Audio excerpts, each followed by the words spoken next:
Most of us are not raised in self-love households. We don't see self-care. We don't see self-compassion. We don't see, self-empowerment. We might see a lot of self-esteem, but having confidence without action is what is that? Like, what is that?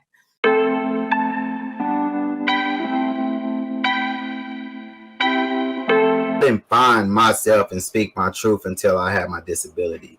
And Wow. that's when I knew that, because I embody the stereo, like you just said, like I could resonate to everything around me. I was around hustlers and and all that. So that's what I became, and so 21 was that fate, you dead or in jail. So I was shot at 24. I embodied it. I woke up. I was paralyzed. I always tell people that was a whole new community that in reality, I wasn't willing to accept those stereotypes. I wasn't willing to accept those stigmas, because now it was like, well, if I didn't die, I had to try to live. And I couldn't live in this defeating community because of the stereotypes people were portraying. And it was even worse for Black men, because there was what you could see as a Black man or a strong Black man. And then when something happens to you, you feel like you're weak. You can't be that strong figure, and it's like, you really can, like you said, it opens you up to being resilient. It opens you up to understanding what resilience was. And I started to embody that part of saying, like, I am stronger in my vulnerability. What I felt like was going to be my weakness of crying and pouring it out, well, I started to accept, and then I started to change, and then I became who I am, and so I love that you added that, because yeah, those stereotypes and things, if we can resonate, especially in the disabled community where it's not really shared a lot with Black people with disabilities, and the representation lacks so much that you don't have a positive, strong image that you can relate to.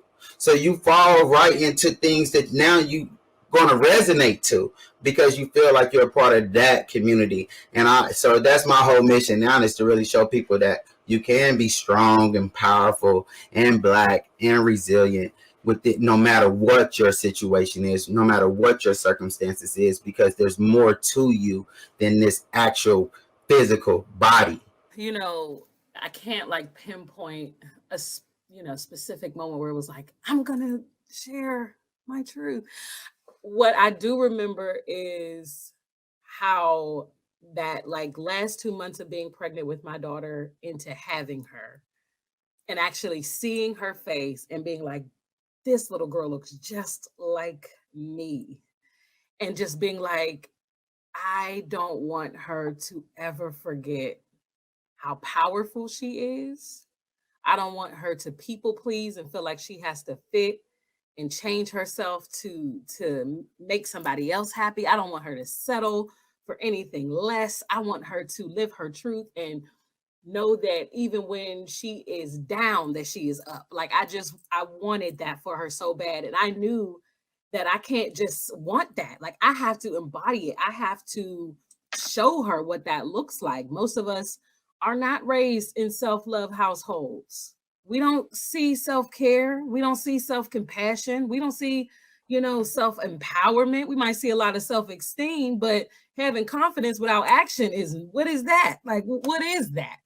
And I was a very confident person, but I was still settling for less than what I desired in relationships, for less, and thinking that I wasn't qualified to do all the things that I wanted to do. That imposter syndrome was real for me. And little things like that really just made me want to do the work for myself so that my daughter could see it and that she would, grow up loving herself and practicing this stuff as well. Um, during that 9 months of pregnancy, the one thing that I love to do is write. I stopped writing. That depression, most of the time, what happens is you stop doing the things to take care of you and you stop giving yourself joy. So when you're feeling down, those are probably the two things that you're not doing, taking care of yourself and experiencing and creating joy for yourself. So writing is that for me in both avenues. And I stopped doing it completely. My therapist at the time was like, you need to write. You need to get back to writing. So I started a blog. And the blog basically, from 2015 to now turned into the Heart Advocate. It wasn't the goal at the beginning. I just needed to vent. Like I just needed to release and share my truth. But it turned into really just wanting to empower or help others to empower themselves to do the same for themselves. Might not be writing for you, but what is it? You know, what is it that's going to help you feel authentically you? Like Nakia was saying, where's your purpose in this? And for me, it's helping people choose self-love and find it. We all need it. You know, self-love is for every nook and cranny of your life. And if you love you and accept you, you know, you'll accept the things around you, accept your past, your present life situation, your mental health, like all of these very real parts of who you are. So yeah, I would say 2015 was kind of that catapult into, okay, empowerment, because nobody can empower you. You have to do it. You have to empower yourself. Um, so yeah, that was my truth. I love it. I love it. Thank you. Self-love. Self-love is just, yeah, it's powerful.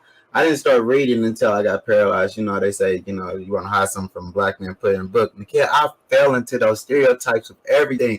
I'm telling you, like, I didn't want to write. I didn't want to do anything. I felt like my friends was going to talk down on me. Like, I don't even care what they say now. Like, that's how, you know, strong I am mentally. But it was literally, when I started opening up books, the books all kind of said the same thing. It was like, know yourself, speak your truth, you know, find that love. It didn't matter if the books were of people that wasn't my actual color, right? But it was all the same keys to success. It was really just knowing who you are, having faith, and going after it. And I'm like, man, seriously, right? Like none of this was something that was shared to me. So instead, I was looking for love from other people instead of finding it within myself. You know, especially when you grow up in a certain way, you think that you can't love yourself because you can't love the life you're in. And that's where we go into gratitude, right?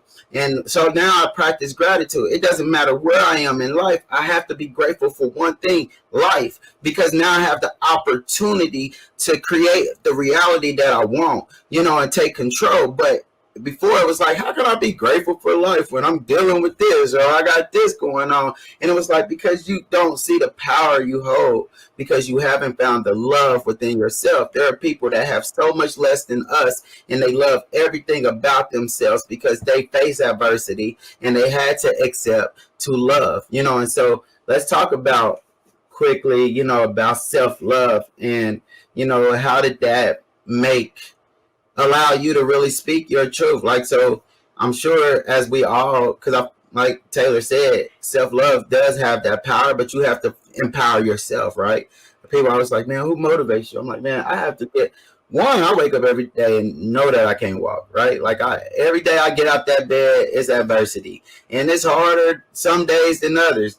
Weather change, all that, but I still have to get out that bed every day. And so I always say, like, you know, the moment I get out the bed, there's nothing going to stop me. You know, I'm challenged right there. You know, it's like every day it's like you can give up. You know, I mean, and it's like, no, I'm not going to give up. And I push myself because I know that despite my circumstances, that I am more than that.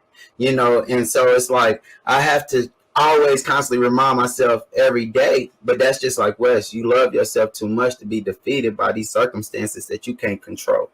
But what you can control is yourself, your being, your mindset, how you love yourself, despite how anything else, how you react to things, your emotions, right? Like all of those things you can control. But I think a lot of people don't find that control because they haven't found the love for themselves first. When it comes to self-love, we have to remember and stuff that it's okay to be kind to yourself. It's okay to indulge in material things once in a while. It's okay to cry. It's okay to get out of bad situations if something is not your speed. It is okay to enforce the sovereignty of your boundaries if someone disrespects you time and time again. We have self-love is caring about other people's stuff, standing up for what is right or something. If someone posts some stupid stuff on Facebook, you have a right to exile them to the unfriend zone. And you have a right to be yourself. We have to be respectful, and we have to watch our words and stuff. We have to not become the stereotype that people want us to become. What matters is we treat each other with benevolence, and venerability. I love that you are able to express self-love through boundaries, because This I is the think way. boundaries get a bad rap. You know, people think because you're setting hard boundaries or setting a line with how you're going to be treated and how you're going to be seen when you show up in your truth. Boundaries are everything. I've been studying self-love hard over the past few years, for whatever reason. I thought for sure I loved myself until I started to really research. And one of the definitions I've kind of developed and not developed, but kind of landed on the most is regard for your own well-being. And I think if we define, like we're defining ourselves and standing in our truth, if we are that, if we have that conviction with the words that we use, I think that life would be a lot easier for us. So if you look at self-love as simply regard for your well-being, that means you think. The word regard means to think or to consider. So all you're saying is when I wake up in the morning, how I consider or think about my well-being, what I do to support and to advocate for my well-being, all of that is self-love. One of the things about truth is there was a whole bunch of truth that I told that wasn't mine. It was my grandmoms who raised me. It was my dad's and my mom's. It was the pastor at the church. It was the teacher at school. And I was just saying these things because I was told that it was true. And I think there's nothing wrong with kind of standing or borrowing a truth until you find your own. But I think that moment that you were referring to where we all were just like, you know, I'm going to tell my truth, is probably those moments along our processes where we started to give back those truths to the people who lended those things to us and actually adopted our own. And so for me, when I see, you know, my family who's still in the hood, I don't see them as people who are to be disregarded simply because of how they live. Going back to that word regard, how they see themselves, how they support themselves under the conditions that they had to choose from. It's like our parents didn't have social media. On Instagram right now, Taylor, who's a therapist, can share all of the tips and tools you need to be well, to love yourself, to get over anxiety and depression. Our grandmom and them didn't have that. They didn't have a second. My grandma worked 3 jobs. She didn't have no time to talk about I love myself 10 times in the mirror. She didn't have time to think about whether or not she was doing the right thing or not, because she had to survive. And so forgive yourself for the things you had to do when you didn't know any other way to do it. That's self-love. And set those boundaries when you decide how you're going to show up and someone else tells you, nah, that's not how. You're a Black man, you don't do that. You play basketball, you eat watermelon, or you're a disabled or differently abled person. So, you know, your life is over. There is no other choice but for you to just sit, you know, collect your little disability, as opposed to creating wealth for your family and doing things that will change generations outside of your own family. So yeah, for me, self-love is everything. I say self-love sets the tone. If you regard your well-being a certain way, self-care is automatic. You won't have to convince anyone who loves themselves to care for themselves.